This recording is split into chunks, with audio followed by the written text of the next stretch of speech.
Welcome back to the Esoteric Christianity course. This is a lesson from Part 2, Antiquity, entitled The Gnostic Gospels. And really the word Gospels here should be in quotes because it isn't a word that is used in the texts or by the groups that we're going to look at in terms of like self-identification or something. It's a later word developed by scholars to kind of collect these things together and to identify as a specific kind of religion, which may or may not actually have even existed, as we're going to look at.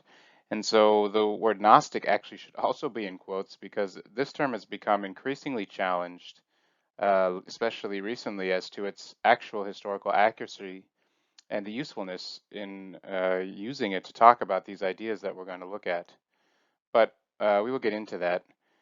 At any rate, though, for our purposes, talking about Gnostic Gospels is actually helpful for elucidating the theme of this course and for thinking about it, because Gnosticism is often a label given to groups or individuals who represent one of several varieties of Christianity existing in the early years of the religion.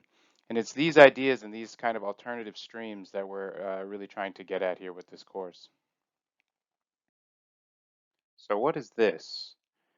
Well, this is a slide about philosophy and Plato, and you can see in the image here that it's a representation of the grove of academia where Plato supposedly met with his students and, discussed these topics and so forth.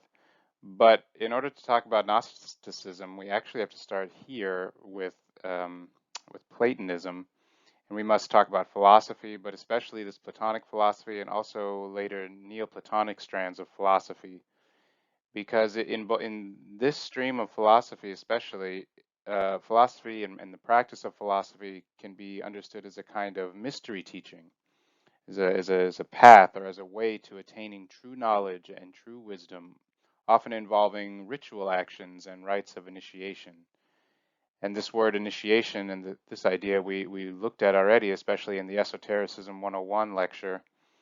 And the process of initiation was thought to produce initiates. And these initiates are wisdom teachers who had attained a certain degree of special knowledge, of esoteric knowledge.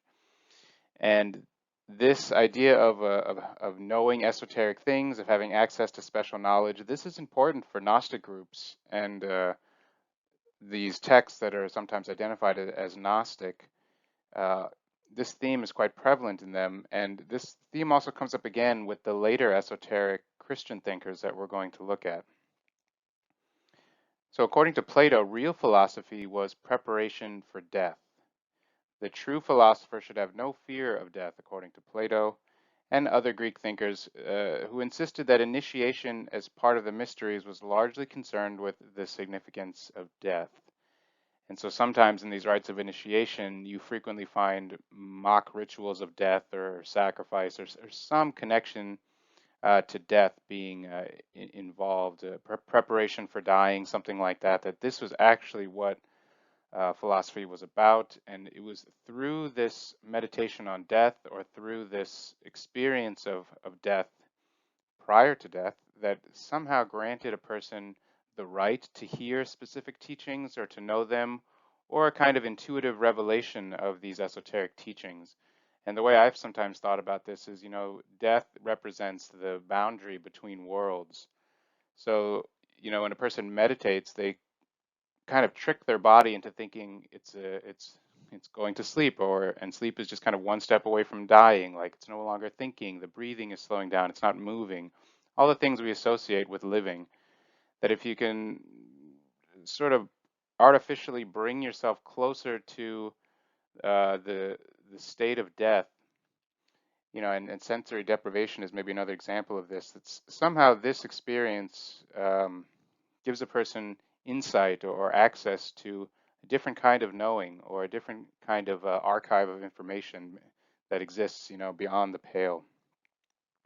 And the mystery rites or the rites of initiation, which are actually really connected to philosophy and especially this Platonic philosophy, even though sometimes maybe it's not, especially now with modern analytic philosophy and so forth, we don't necessarily connect these things up in our mind, but some Platonists use the term mysteria, or they call themselves the mystes, and other terms to refer to their Platonic philosophy. Especially the Neoplatonists are doing this, and all of this philosophy actually emphasized spiritual development through the acquisition of esoteric knowledge, and these rituals that were left out of the history of philosophy, of Platonic philosophy, for a long time, and now only are really being brought back in. These rituals were supposedly brought the philosophers closer to contact with the gods, and of course the gods are all knowing, so closer contact with the gods produces real knowledge, a higher form of esoteric knowledge.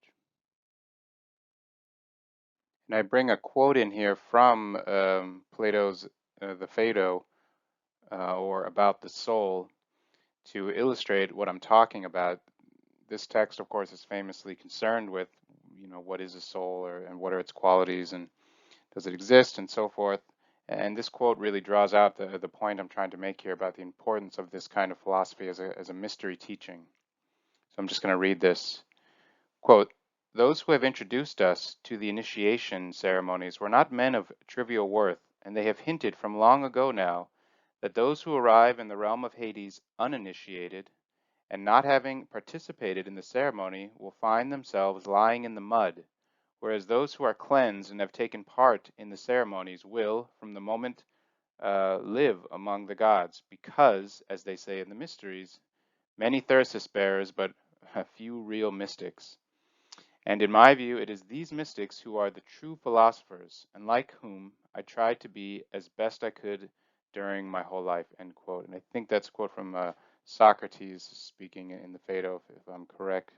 Yeah, Plato is putting this in the mouth of Socrates. And it's interesting there because you can see this reference to Hades. That's the realm of the dead. So if you arrive at the realm of the dead uninitiated, in other words, without having prepared yourself through this philosophical practice, which has to do with encountering death, being initiated into mysteries about death, well, then you arrive unprepared, and as it says here, you wouldn't, you're not. What does it say? That you'll be lying in the mud. You won't actually achieve this this kind of blessed state, or enter the precinct of the gods and so forth. So I've made this cheesy diagram here where I wrote Metm Psychosis, which is the Greek idea of reincarnation, or the return of souls to the physical plane for further development.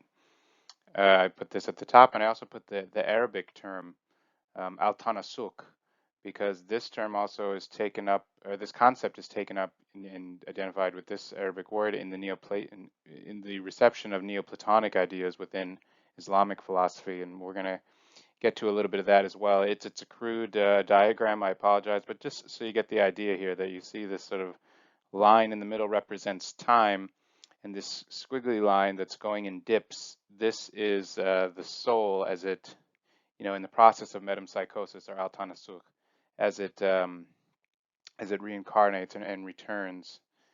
And through this process, if it, is able to, as the last quote said, participate in these mysteries, become initiated, follow the philosophical path to true illumination, then you can arrive at the end of this process in the so-called Isle of the Blessed, the Isles of the Blessed, something like this, or Field of Reeds, or all these concepts of heaven, or something like that. But those who do not are not able to accomplish this, are not able to become truly initiated, these are lying in the mud, as the quote said. In other words, they will be going down to Tartarus, or the deepest, darkest place away from the gods, as you can see on the slide here.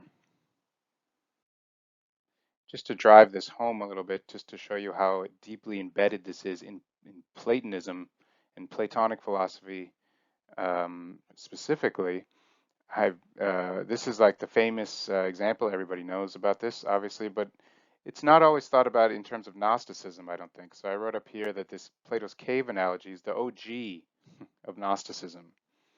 Because, and in addition to these allusions to the initiations of the ancient mysteries, Plato famously puts forward this allegory of the cave, in which a type of higher or truer form of knowledge becomes available to the philosopher who is, unchained and you know the story. He's taken away from seeing the shadows out into the light of the sun. He's actually dragged out. He doesn't decide to do this. It's an ordeal to enter into the realm of the sun and to see the true light, to have the true knowledge, not this shadows on the wall knowledge.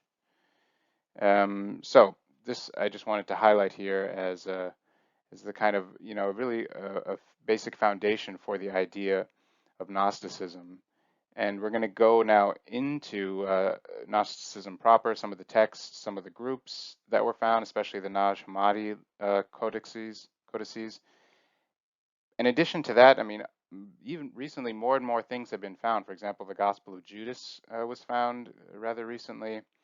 Texts from another group called the Mandeans have been found, and more information about the religious leader Mani that we've been talking about also have come to light, especially the so-called Cologne Codex, which gives an actual biographical account of Mani. So all of this has really increased our understanding lately of just how rich ancient Gnosticism really was. And so now we'll kind of go into the complexities, but I wanted to lay this foundation here of Platonism and this idea of higher knowledge and knowing and really truly knowing a kind of the esoteric wisdom as laying a foundation for this idea of Gnosticism. All right. Even though Gnosticism is very complex, contested, does it exist, does it not, and so on, I'm going to try to identify some themes here that most people would recognize as having something to do with Gnosticism. And why am I doing this? Why am I attempting to draw out this idea of Gnosticism here? It's really a lot of these ideas turn up again in especially modern forms of esoteric Christianity. So it's really important to just take some time here to try to at least become familiar with these ideas. And even if now scholars don't necessarily connect them to some kind of Gnostic religion or something, at the time of many of these modern esotericists like Rudolf Steiner, Dion Fortune, and some of these other people were looking at, even Gurdjieff, Gnosticism at that time was thought more to be more of a concrete thing, that more of an actual strand of religion or something. So that's why it's important this will help us get into their mindset in a certain sense. And perhaps one common theme that's important for us here, and also was important for these esoteric Christian thinkers that we're going to come to in the modern period, is the idea that the human being is divine, that all human beings are divine, that they possess a divine spark that is somehow asleep or imprisoned inside of us. This is actually hearkening back to the Platonic, some of this Platonic philosophy as well. But there are obvious differences too. So there's this imprisoned spark of divinity within us, and another theme we sometimes find is that the world is ruled by an evil god, and that his evil archons or principalities, they work for this evil god to keep humanity asleep so it cannot access or wake up this divine spark and then become conscious of their own divinity. Human beings must therefore, the process of becoming a Gnostic is to wake up, to know, the word gnosis meaning to know your true nature, that you are divine. And this can only be done through special rituals of initiation again, and above all, through these rituals or through some other means, sometimes through text or through, through hearing the readings, but would still be in a kind of secret setting, I think. You get access to this secret knowledge, which the group possesses. Not everyone possesses this. So that's another thread there. And finally, the emphasis on personal experience of revelation or spiritual realities. This is also, you find in quote-unquote Gnostic groups, as opposed to just following some doctrine or belief system or something. Gnosticism, in a certain sense, is identified with this idea of experience, of having to know your own divinity. You have to have some kind of experience to have, so that you know it, so that you're not just believing it, in other words. So either that's Either that happens in the initiation ceremonies, or it can happen in a kind of mystical visionary experience, you know, things like this. So those are some, if we put those things together, that's a kind of snapshot of Gnosticism. But just a little bit of the background here is, when is Gnosticism? When are these Gnostic groups, schools of Gnostic thought sometimes is also the way people talk about it. They're around at the time of early Christianity in the Roman Empire. Between, the death of Christ and Constantine, there's a lot of syncretism going on, meaning that there are many different types of religions from East, from West, from Persia, and from Africa, Northern Africa, and so on. There, the Roman, the Jewish religion, these things are mixing together and forming different expressions. And so this syncretic element is obviously clearly part of Gnosticism because of the context in which in which it emerged. These pagan practices, the later, like when we looked at Irenaeus, they accuse these Gnostics of having pagan practices as part of their belief system. This word pagan just meaning, kind of rustic or country person not living in the city. And especially after the Roman Empire was Christianized, this is a kind of this idea of pagan practices that are outside of the polis becomes a big part of this. And so there's a clash, between these cultures, between these different religions, and they need to be through this clash. There are texts written, like such as Irenaeus. There are decrees, and there are councils convened to discuss all this, to find out exactly what is the right way to believe in Christianity, and what is not. What is the true Christian culture, we could say. And this, is still not sorted out, I don't think, but it's sorted out in ways, in the sense that it's divided, but it's divided up into different pieces. But this early moment is really key for understanding what these Gnostic groups were, and why they were, how they were formed, and who composed these groups.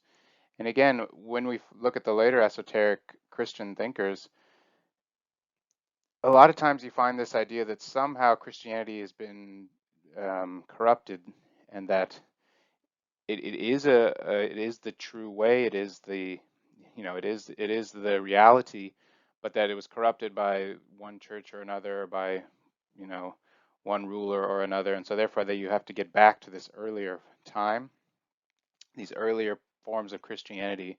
And that's when you encounter some of these Gnostic ideas again, and then often they are attempted to be reincorporated into Christianity. So as I mentioned, this word, gnosis, meaning knowledge, knowing, spiritual awareness. This is crucial for the group, but this, as I said, is this particular kind of knowledge, usually about this inner divine spark.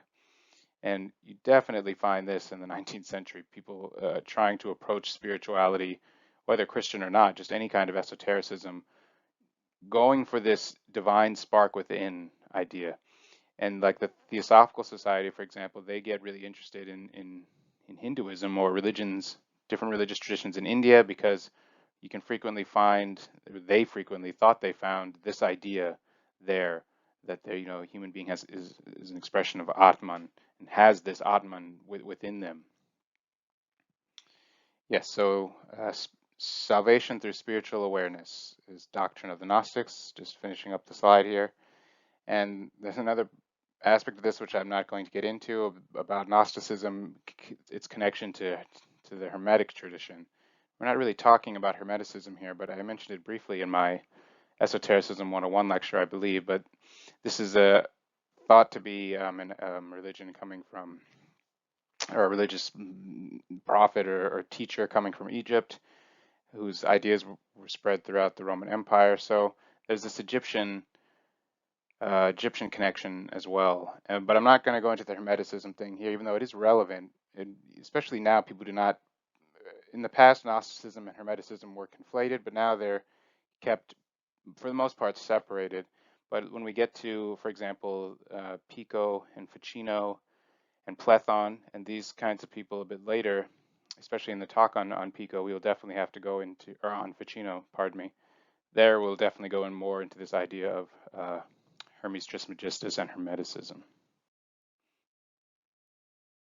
So then there, is this clash element between different expressions of Christianity, different spiritual approaches between Gnostics and Christians. Of course, they're all kind of Christians, but uh, the idea is that there's a clash between people representing Christianity or Orthodoxy and then these Gnostic groups which are believing all sorts of other things, and that there's this clash. So we talked about Irenaeus, but the full title of Irenaeus's text that he wrote against all of these other groups is On the Detection and Overthrow of the So-Called Gnosis.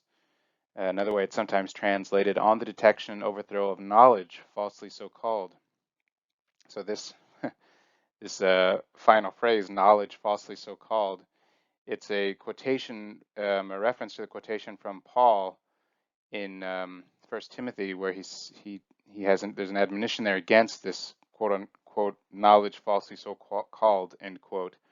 And this is really directed at these groups who we're calling Gnostic, who claimed this particular kind of knowledge about spiritual salvation and so forth. So it is true that in this Irenaeus against heresies, this idea of gnosis is being directly attacked, and of course he's writing about this is the beginning of there even being such a thing as Gnosticism, as when these church fathers and so forth and Irenaeus are writing about it and attacking especially this idea, which is described and we see only through their eyes. So that's why it's a bit problematic. But nevertheless, I mean, there is this idea of gnosis is a huge problem for them and a huge part of what's going on here. Just in case we aren't all familiar with the history, or having a brief summary of the background can nevertheless be helpful, even if we know it, just to really position ourselves in understanding this context that we're looking at. So this, and especially this idea of councils, will come up again later. So gnosis is being attacked. There are many different expressions of early Christianity. There's this Platonic philosophy running around, and very many syncretic groups.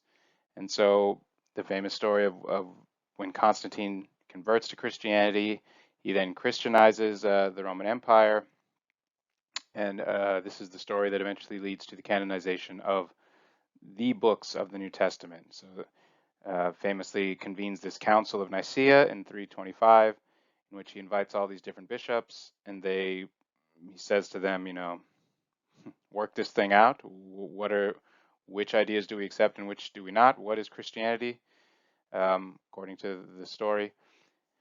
And then this is done, and this produces not only the books of the New Testament, but this is the end of these other groups are being definitely kind of sealed out of the process here, and this produces the Nicene Creed.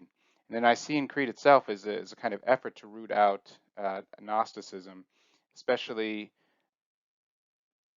what they called not something, or what they thought of as something like Gnostic dualism. Now, not all Gnostic groups believe in a dualism but certainly some do. And this Gnostic dualism, we've talked a lot about dualism. We're talking about Manis dualism, moderate dualism. This theme of dualism will come back a lot in reference to esoteric Christianity. Gnostic dualism is like a strict split between matter and spirit. Spirit and light is good, that's of God. Matter is dark and evil. And there's a strict separation between these two things. Never the two shall meet. And according to this history here, as it's frequently, there, you could argue about how historically accurate all these stories are, but generally speaking, it's okay. They were trying to get out this idea. This Gnostic dualism was a problem, and the creed was, in part, an effort to get rid of that. And therefore, the creed establishes that Jesus Christ was the same substance of God the Father, as well as fully human. So there is no dualism here, but there's no split between these two things. The creed establishes that the Christ Jesus was both. Very briefly, to wrap up this part about the Nicene Creed, I just wanted to show you a few images here. Um, the one here is from the Greek Orthodox tradition, which shows all of the bishops who were convened, and shows Constantine standing there with them, holding the result of this Council of Nicaea, in the Greek, the Nicene Creed. And then there's a Latin expression on the other side, which shows Father and Son and God and Spirit, and it says non est, not that, not that, not it, not it, and then they all kind of converge in this this triangular expression that they're all somehow separate but the same. This is the emergence of also this Trinity idea, but it has a background against this Gnosticism and these Gnostic ideas, which is why I wanted us to take the time to just look at this briefly. But to really understand Gnosticism, we have to jump ahead now into the 20th century, because in the 20th century was the discovery of the library, the text fragments of the Nag Hammadi, in 1945. And until this discovery, really what we were just looking at with Irenaeus and these councils being convened and the writers of these Orthodox or proto-Orthodox Christians and Christian leaders, that was our best surviving contemporary description of Gnostic practices and beliefs.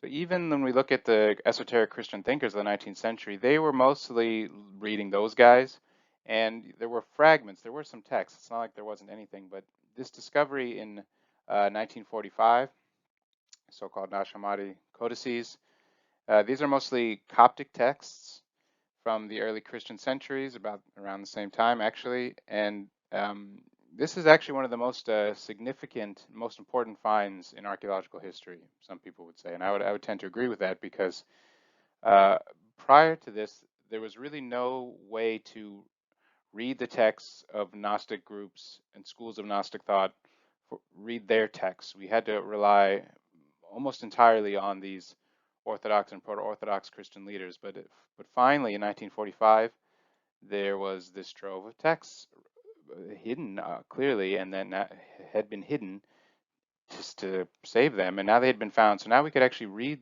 these their ideas and beliefs as scholars could for themselves. And they were found in Egypt, and it was on the heels of the findings of the Dead Sea Scrolls, which we have also talked about in the course. So these two discoveries together really were very significant for understanding. It changed a lot, actually. It confirmed some things and changed some things that the 19th century esoteric Christian thinkers had said. Sometimes it confirmed it, actually, but many times it also changed it. So that'll become clear throughout the course, I think. But for me, I've also found it very interesting that this discovery happened right at the end of World War II.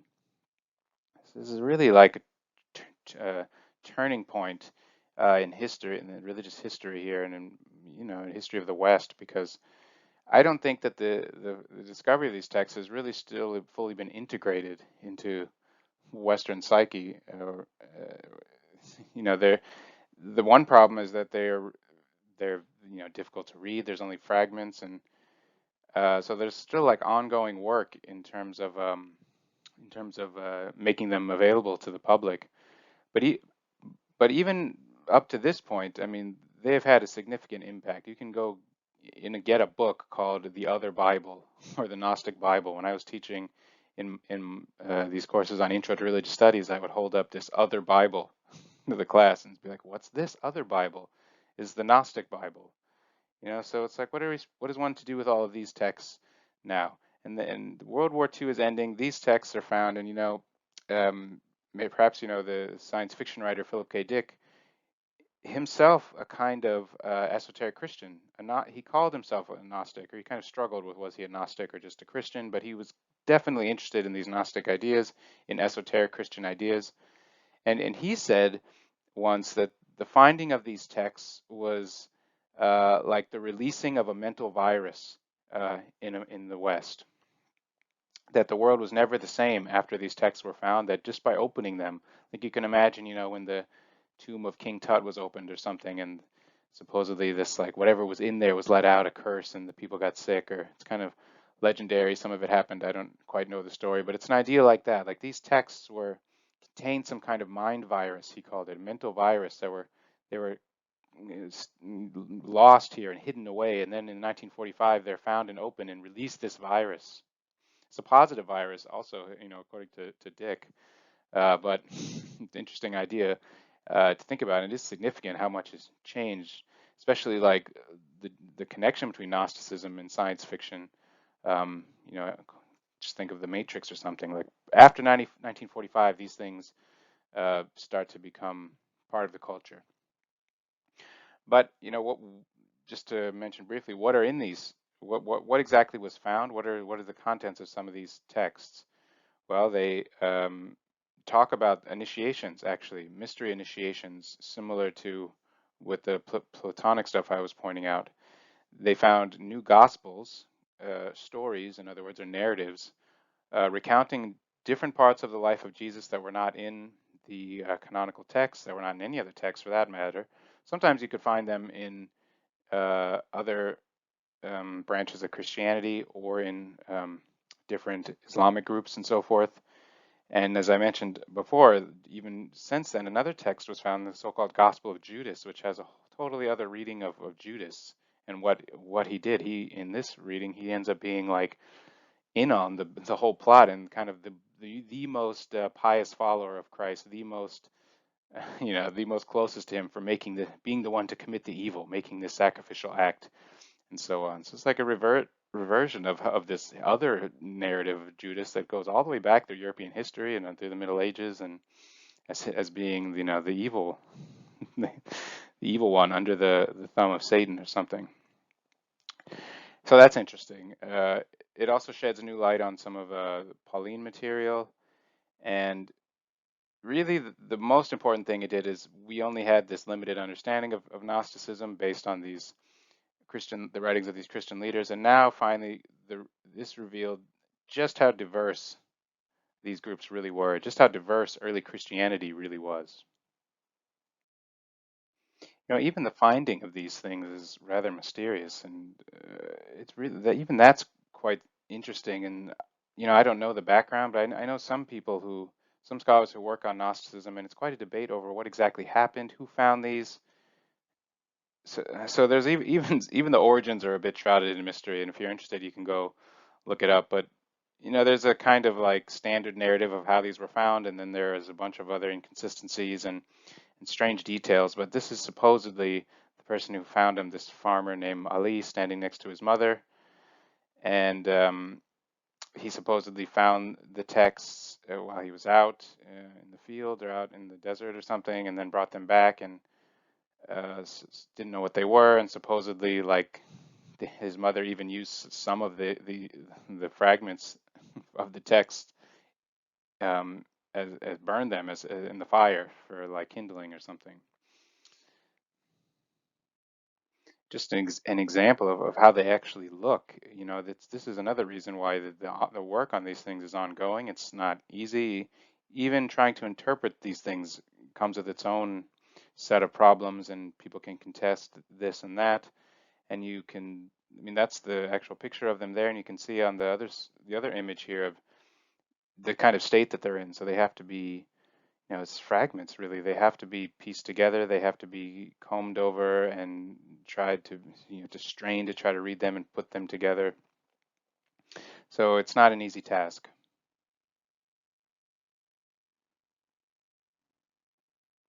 Well, let's get into the meat of this thing. So what did Gnostics actually believe? Well, there's really no uniform answer to that question. Why? Well, there are some problems with the use of the term as a descriptive category, as I mentioned, as to whether or not there was a historical reality of such groups who even called themselves Gnostics or can be pointed to as Gnostics. So that means when you want to try to define what Gnostics believe, there are lots of different types of Gnostic groups, and they believe different things. And also, they rarely, if ever, self-identified as Gnostics. I mean, there are some like, references, some things you could use as evidence to try to say, well, here's a Gnostic group. For example, the Mandeans, the word in their native language. I don't know the specifics. It supposedly means knowledge in their language. So they called themselves the Mandeans, those who are the knowers. So they're okay. Here we have a Gnostic group, perhaps. But there have been some linguistic critiques on this as well, as that's not actually, there's a different word with a different kind of meaning, and that's actually what this is a reference to. It's not reference to the verb to know or something, or this special kind of knowing. So even here, maybe this is not then a Gnostic group. So it's like you arrive into all these problems as to, well, who can we say are Gnostics?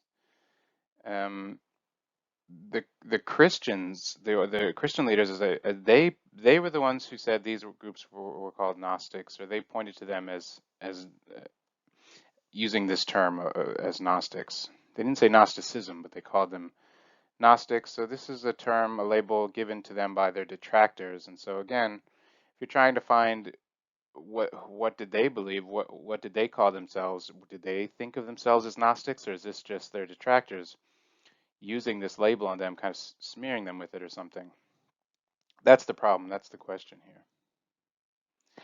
So because there's that problem, nevertheless, it's important to go through Gnosticism. It's really key to esoteric Christianity, actually. So I'm attempting to do this in a different way, and I'm just going to present some Gnostic themes from the school of Gnostic thought, something like that. Because these themes, such as the human being divine, human beings having this divine spark as an example, these really turn up a lot in different expressions of esoteric Christianity, different versions of esoteric Christianity. So that's why I want to run us through now some themes in the school of Gnostic thought. Another problem is with the idea of gnosis. So we have Gnosticism as a thing, Gnostic groups who are composed of Gnostics. Okay, there's those problems, but then there's the problem of what exactly is gnosis. And here again, not all of these groups have the same definition of what this gnosis is. It can be a higher knowledge of a variety of things. Though a common one, or especially after the discovery of the Nashar library, until more recent work has been done, a common one is this idea of knowing the divinity, the spark. But another one is something like knowing about the demiurge, which is this false evil ruler who rules the earth and with his minions tries to keep human beings asleep from waking up to their own inner divinity. But again, you get different definitions, different expressions of this gnosis, meaning different things in these groups. So there's even some problems with this idea of gnosis. But there are enough similarities that scholars have attempted a generalized definition. So I pulled out a few here that I think are helpful.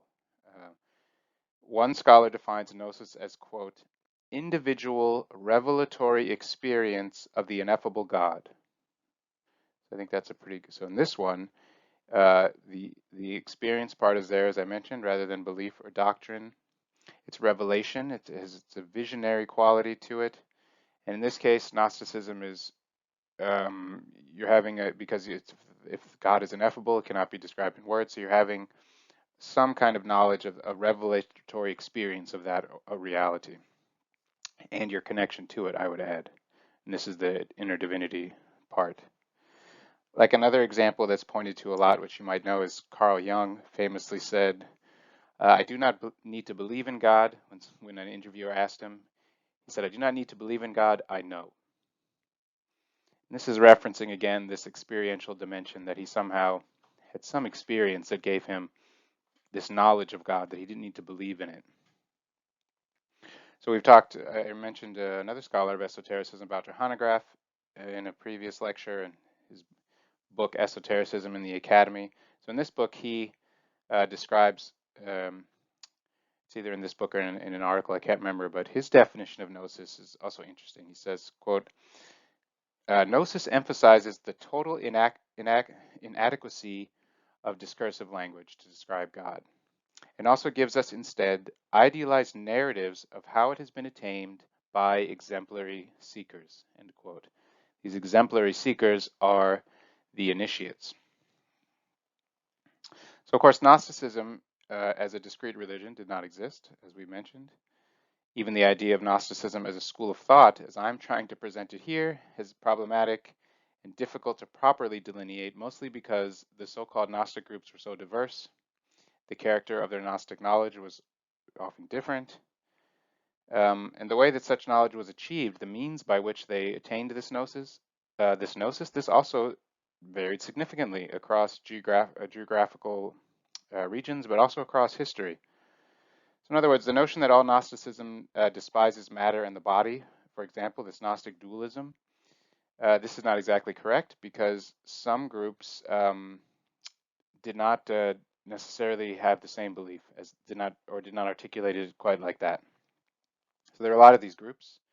The most famous are the Valentinians, the Sethians, the Barbello Gnostics, the Ophites, Manichaeans, the ones that I'm quite interested in. Dualists in general are labeled, can be labeled Gnostics by, especially by the Christian leaders, and so on. So let's look at some of the actual beliefs of these groups. This is a key aspect that forms part of Gnosticism, but also of Platonism, Neoplatonism, and you find all throughout later versions of kind of Gnostic Christianity or Esoteric Christianity. And this is the idea that there's a tripartite division of the human being. That is to say, the human being is composed of different bodies, different subtle bodies, they're sometimes called. There's a physical body, and there's a soul, and then there's a spirit in this case, and sometimes there's other bodies as well, other subtle bodies. But for the Gnostics, generally speaking, they held to a kind of tripartite division, meaning three parts.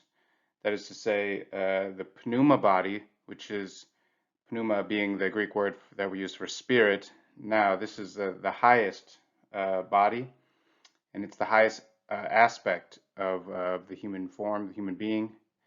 And it's this part that undergoes Metm Psychosis or reincarnations in the systems in which this occurs. For example, in Plato, this is part of his religious philosophy. So the second part is the psychic, where also we get the word soul from. And this is the second highest as well, and it's kind of the part that's attached to identity, passions, feelings, instincts, these sorts of things. And then finally, you have the hylic body, meaning the material or the physical body. And this is the lowest human aspect and the lowest class of human beings as well, according to some Gnostics.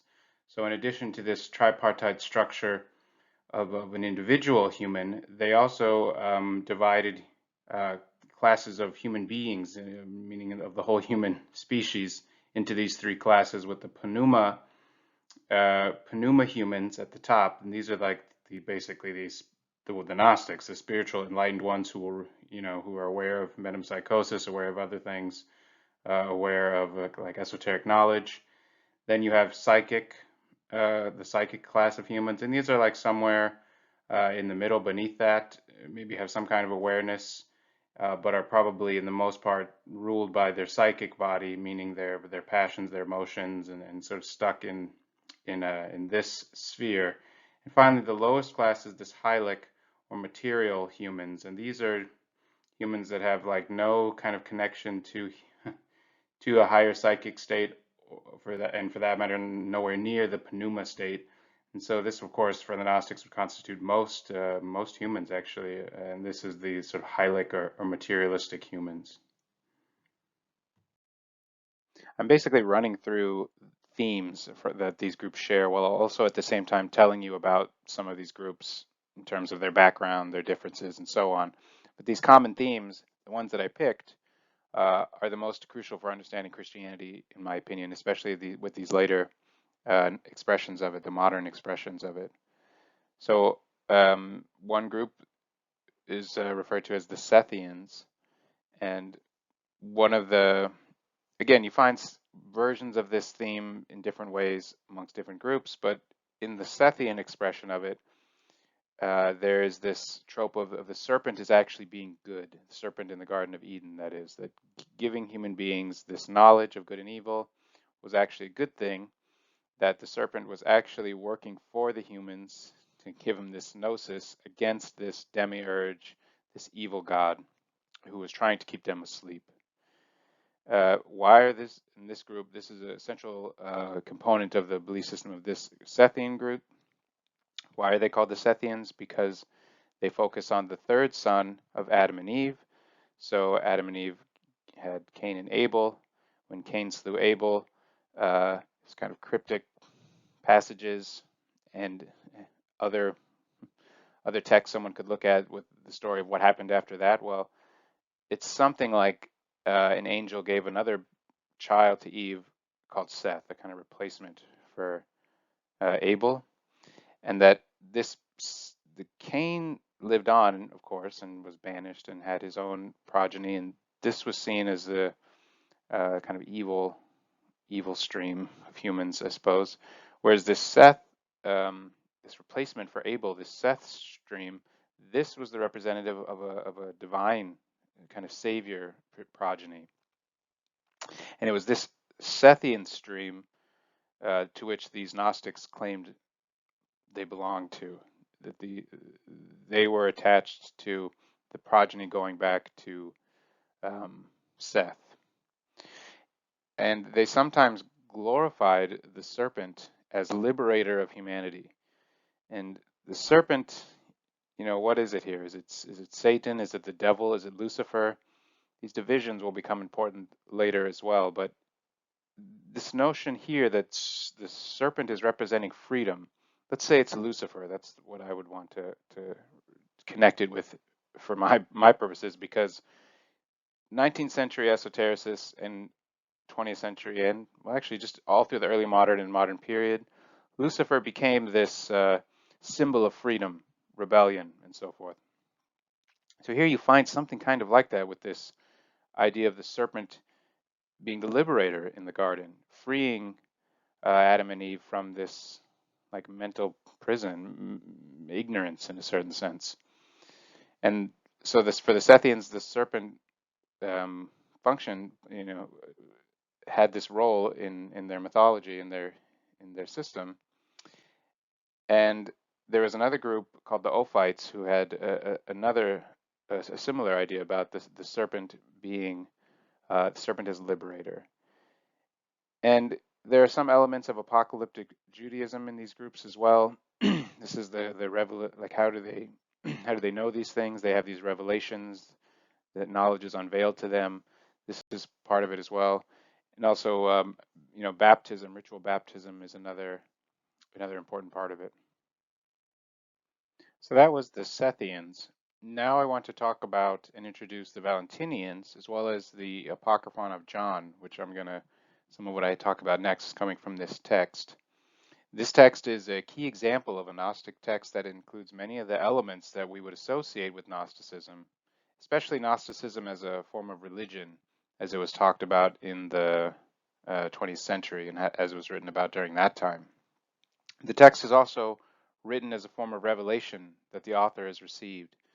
So the author is undergoing this process and has a revelation, receives the gnosis. And the gnosis then, such as in apocalyptic Judaism, for example, the true knowledge is revealed, some higher reality is revealed, and then it's put into this text as a revelation that has been granted to the author.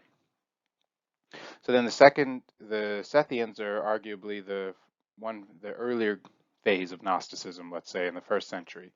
Then you get this Valentinian phase, which is later in the 2nd century. And this group is centered around some of the ideas in this text. Their leader was this 2nd century Alexandrian teacher known as Valentinus. And they had a strong emphasis on cosmology and mythology.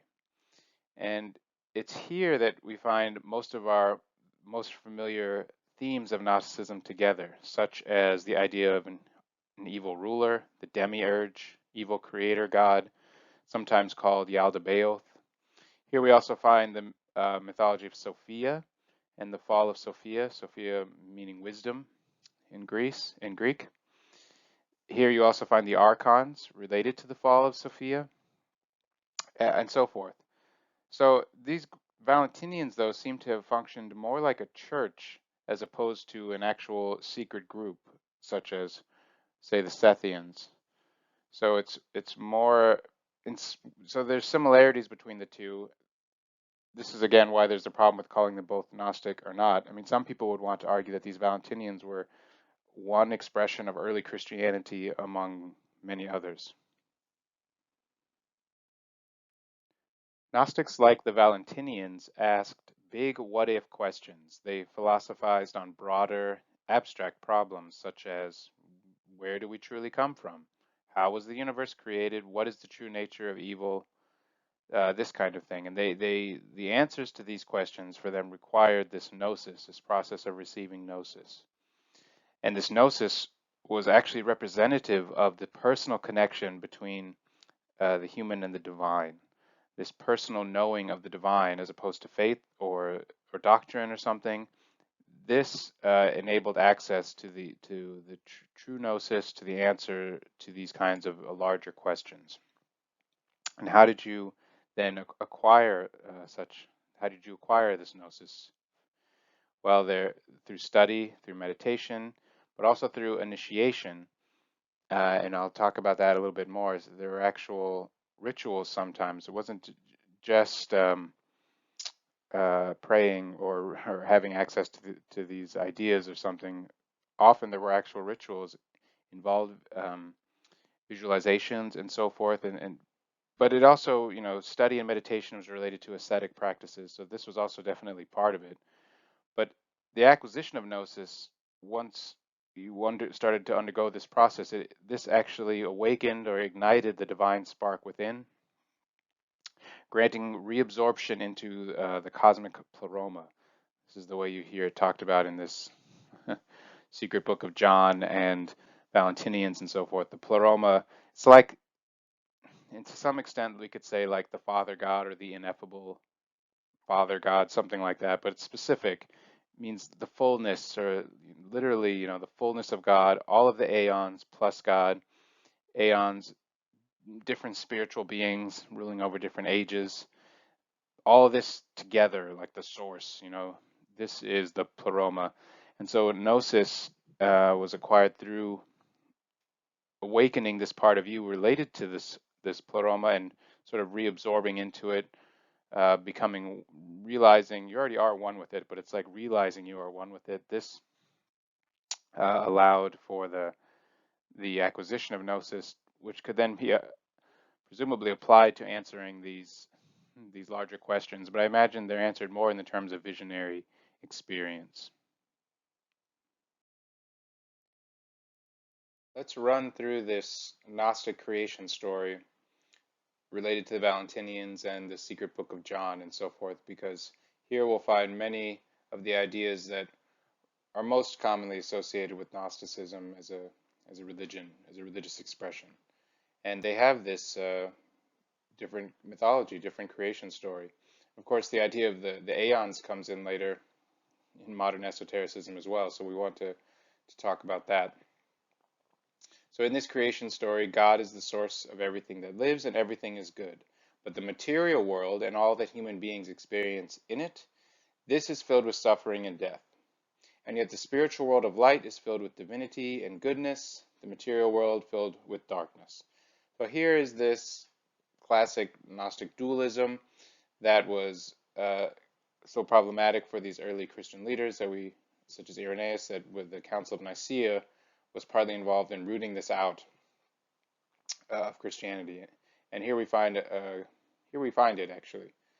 But how is this possible? How did this come to be, according to this creation story? Well, in the beginning, God, the divine parent, as it's referred to, extended itself out and produced other divine beings that were separate from it but connected. And these they call the aeons. All of these aeons combined, along with God, the fullness, this is the pleroma, as I mentioned. There are many of these aeons. One of the aeons is called Sophia. The aeons sometimes are related to different qualities, not always. So Sophia means wisdom. This particular aeon fell. When Sophia fell, her divine pieces, she kind of shattered into materiality, we could think about it this way. And the pieces of her divine pieces, were scattered and dispersed across the earth and frozen, meaning hidden, in the material world. So there was all of this slumbering light, the slumbering divine sparks of Sophia hidden in the material world. A false creator god, the demiurge, sometimes called Yaldabaoth, as a consequence of this, which I'll show you in the next slide, this demiurge became the lord of this false world of illusion. And then in this Gnostic version, Jesus came to earth to destroy this false god. So you have this Gnostic dualism trope, but even here, it's not a kind of strict dualism, because within this matter, it's true matter is evil, but within it is the light. So this dualism thing is tricky, and I think it's important for us to talk about, because there's strict dualism, there's moderate dualism. Sometimes what we think of as dualism perhaps isn't precisely the same thing. I mean, it's more complicated. It's true that matter is evil and darkness, but within the matter is the light.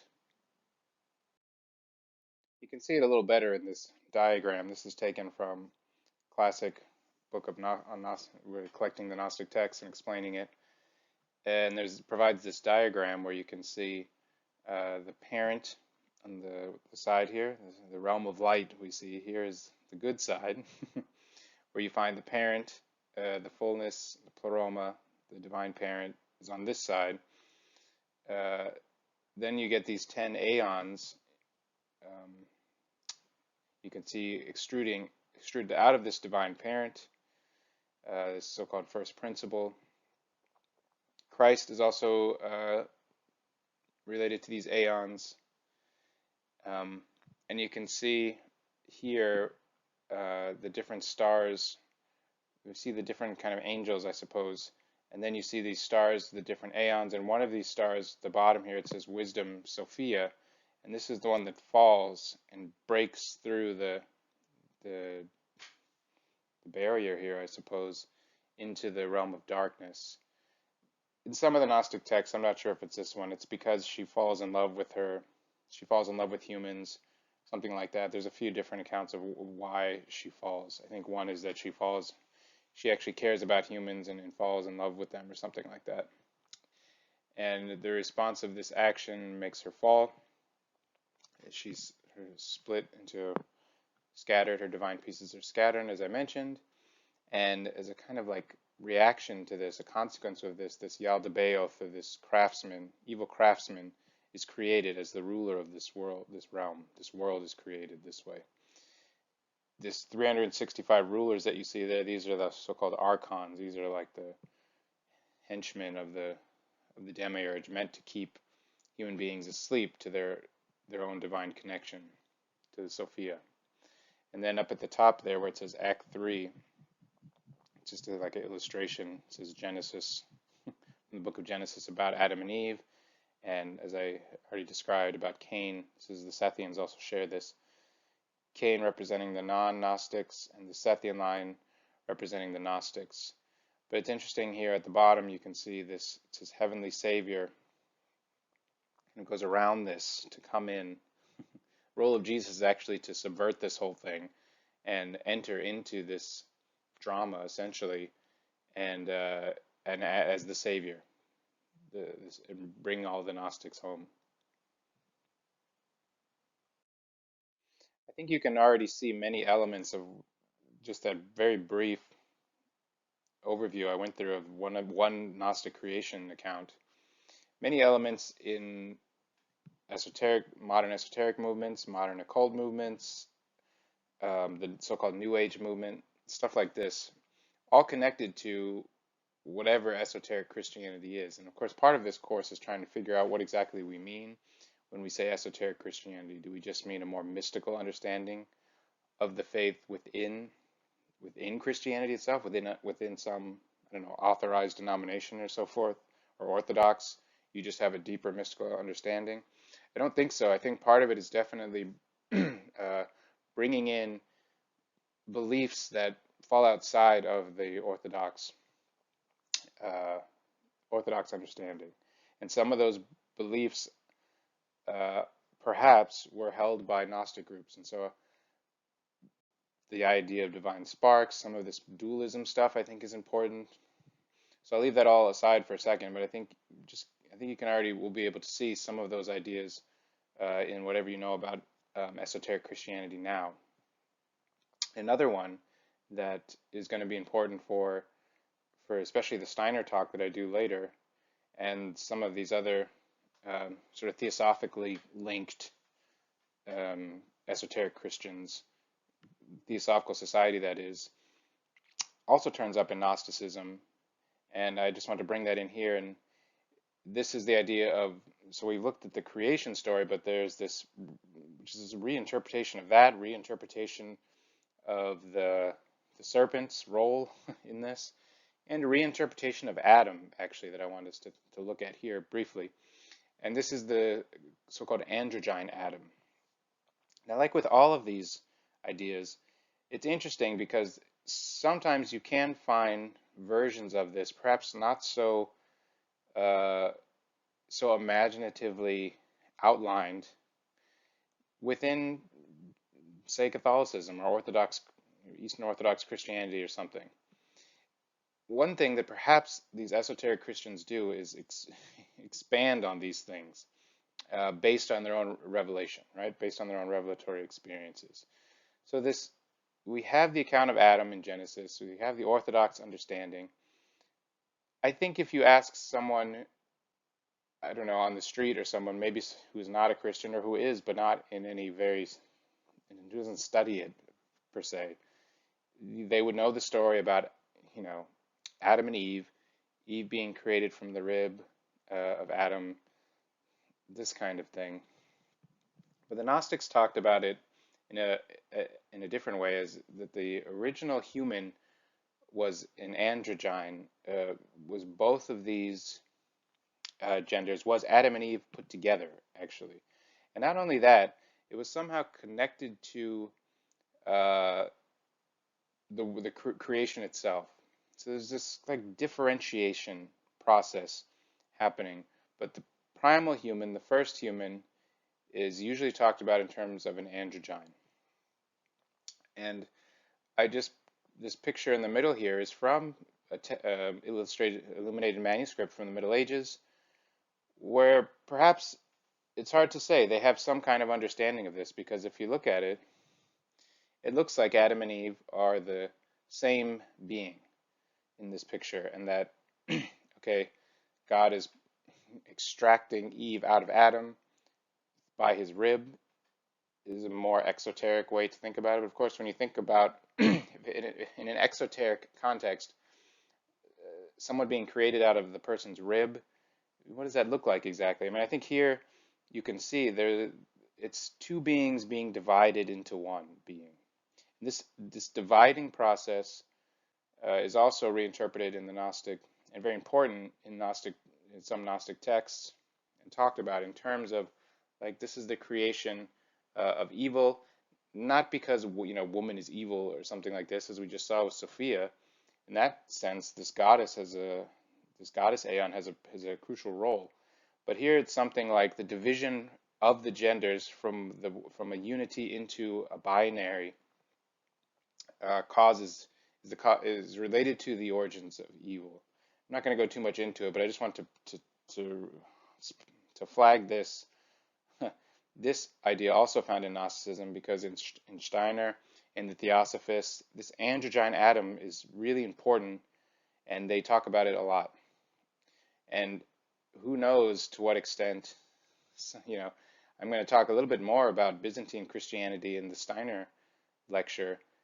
To what extent do these Middle Ages, to Christianity in the Middle Ages, Byzantine groups retain some understanding, some kind of deeper understanding that has been increasingly lost around a variety of things. For example, this idea of Adam and Eve, of Eve being born from Adam, something like that.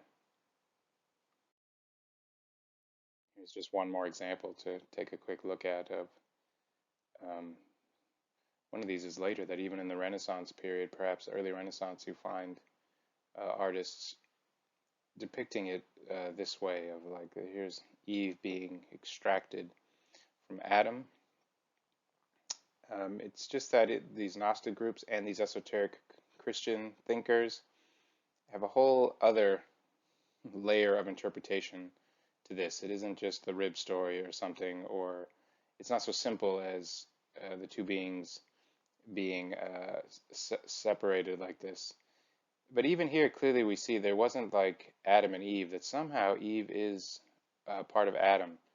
So the androgyne, then, the primal human, then, especially in these Gnostic groups, is androgyne, is not a male person. It's both genders together, and kind of no genders at neither gender at the same time. If you see what I'm saying, it's kind of another layer of esoteric interpretation that can be drawn out here. Let's follow this reinterpretation idea, this subversion idea, a little bit further, because it turns up all over the place. So, for example, Gnostics, we're talking about Valentinians mostly at this point, related to the secret book of John. Gnostics didn't believe humans were guilty of being sinful in some cases. Also, often you find this idea that Christ did not actually die on the cross, that Christ escaped, or the Christ being, whatever that is, somehow separated from Jesus on the cross, because a divine God could not die. Something immortal could not die, in other words. So in this sense, then, if there isn't this original sin idea, it's not about salvation from sin. It's rather a salvation from spiritual ignorance and darkness, unconscious unawareness of the true reality, the divine reality. And in this sense, then, the soteriology, in other words, what is the salvation from for the Gnostics, for these Gnostics that we're talking about? The salvation is from ignorance through realization of one's own divinity. The human beings are also God. So Jesus Christ, who, in the diagram I showed, is another one of these divine cosmic beings among all the aeons and others. This being then secretly sneaks down to earth in order to transmit the gnosis about one's own personal divinity. And another famous Gnostic text, the Gospel of Thomas, has some sayings in it. It's not really a story, but there are many sayings that are all just about this, about how to become conscious of your own personal divinity. And so this is what is meant by this idea that that's the Christ's role. He's like this teacher of waking up all of these slumbering, unconscious humans from the ignorance of their own divinity, their own divine spark. And so the fall of Sophia creates the demiurge and the archons, as we talked about. And what's interesting about these archons is it's a Greek word that means ruler. And you find talk of the archons in Plato. It's just that, again, you're finding this Platonism mixed with Christian stuff, reinterpreted in new ways here again. And all these archons are here, trying to prevent human beings from reuniting with the transcendent God through the awareness of their own divinity. And it's interesting for me I mentioned the Matrix earlier. One of the things that I've taught about before is science fiction and religion, and we have a whole section on Gnosticism, because Gnosticism is found in many science fiction tropes. And because we're kind of staying in antiquity here, I didn't go into this, but just to mention briefly, like the Matrix is the perfect, Gnostic fairy tale in a certain sense, Gnostic mythical story, because you have the archons here preventing these people from waking up out of the matrix. So it's something like that is the idea of these archons, keeping human beings, preventing them from accessing ultimate absolute reality. perhaps, and again, this is like with the androgyne atom idea, the notion of principalities and rulers in Christianity is somehow also this, or related to this similar idea. It's just articulated in different ways. One is perhaps more esoteric than the other, but not technically. If you start digging into dominions and powers and so forth, it's really deep stuff. But we have it interpreted differently, and in this case, we could say that these Gnostics have their own esoteric. I mean, for them, for sure, because it's not the official Orthodox doctrine. They have their own esoteric understanding of what are these principalities and dominions. For them, they are these archons working for the evil demiurge in an effort to keep human beings in the dark. Just to show you an illustration here, if anyone who has read about Gnosticism or has delved into it to some extent has probably come across this idea of abraxas. And this is an illustration of abraxas, which is another Greek word related to the great archon or the 365 rulers or something like that. So here you can, and there's a lot more to it than that. I'm just showing you an example here of potentially how some of these Gnostic groups thought about and then illustrated. These are some old pendants and coins or something, showing the idea of the archon with the. And there's some similarities. It's sort of half partly animal, part bird, sometimes part snake or part human, often with some kind of ritual items or weapons or something. To bring this all the way back to the beginning then, and the idea of Platonism being a mystery tradition, the Gnostics also had mystery rites. They also had a type of initiation. They had rituals. They had things that you had to do. For a long time, I think Platonic philosophy was considered more in terms of like an intellectual exercise or intellectual development. It wasn't really thought of as a religion, but in a sense, it's a religion, is what it is.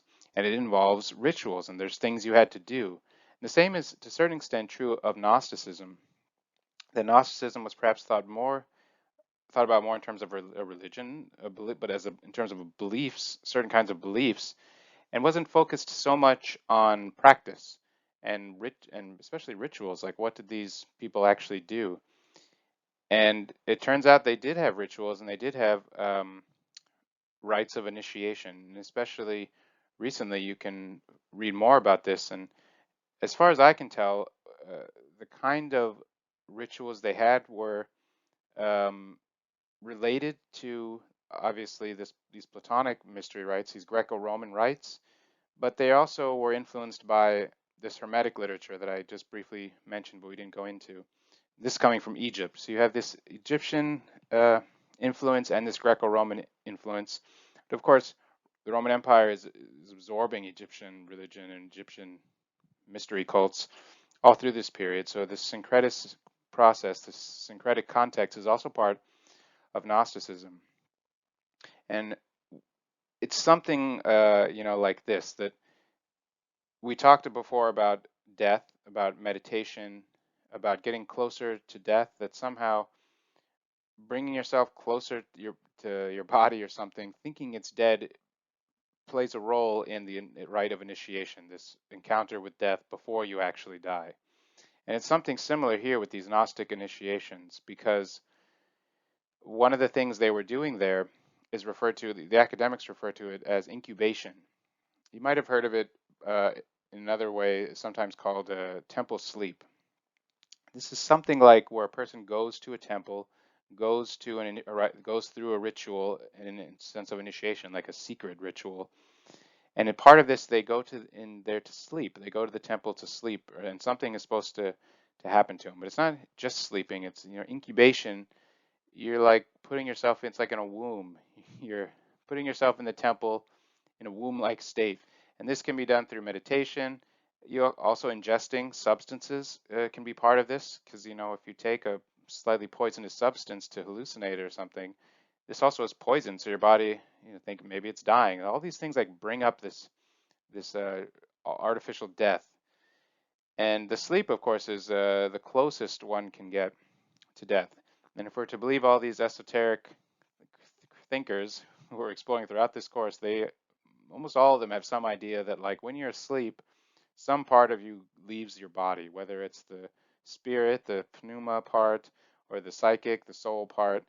That the body stays in this catatonic state, and some subtle part of you, some other part of you leaves the body and has different kinds of experiences, gets different kind of knowledge.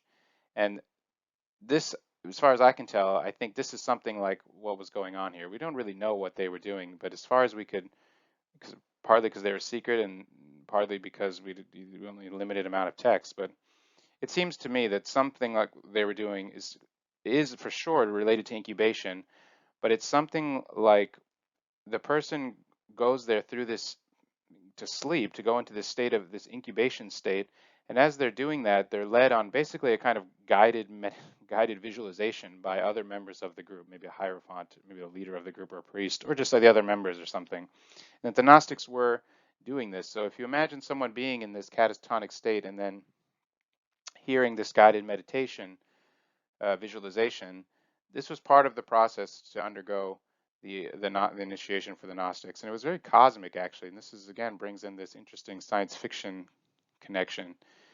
Because when you read about it, they were like trying to go out into the cosmos. So they wanted to reach past heaven, sometimes through the underworld, to get to what is on the other side of all of that.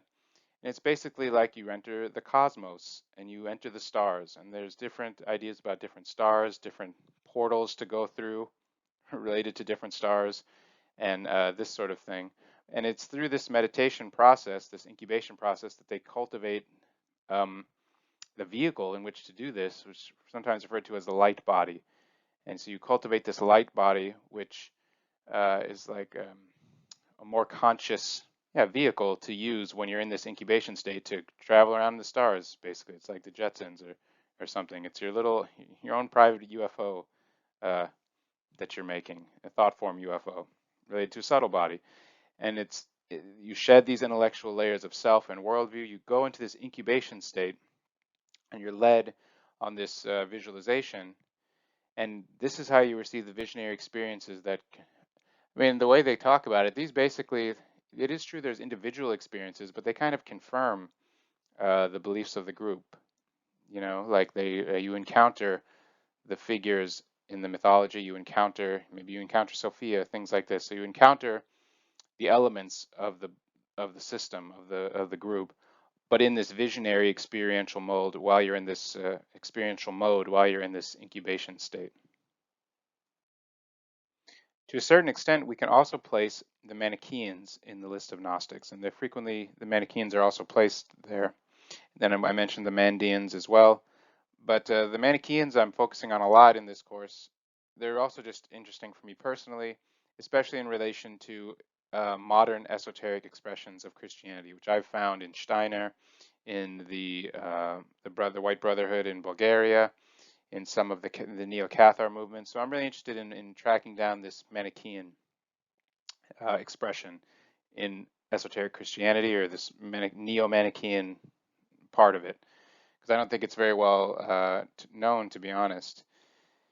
And so when we look at the Manichaeans, of course, are coming from Persia.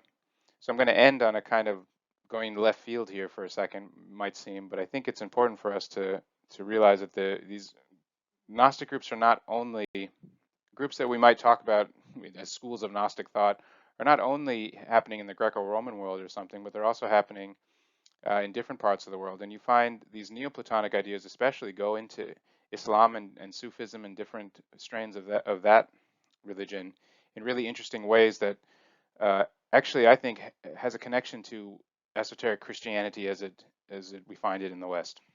Even though you might not think that, but this whole process, in a certain sense, is this dialogue between East and West, or this back and forth between Eastern and Western ideas. Reincarnation, Metm Psychosis is another example.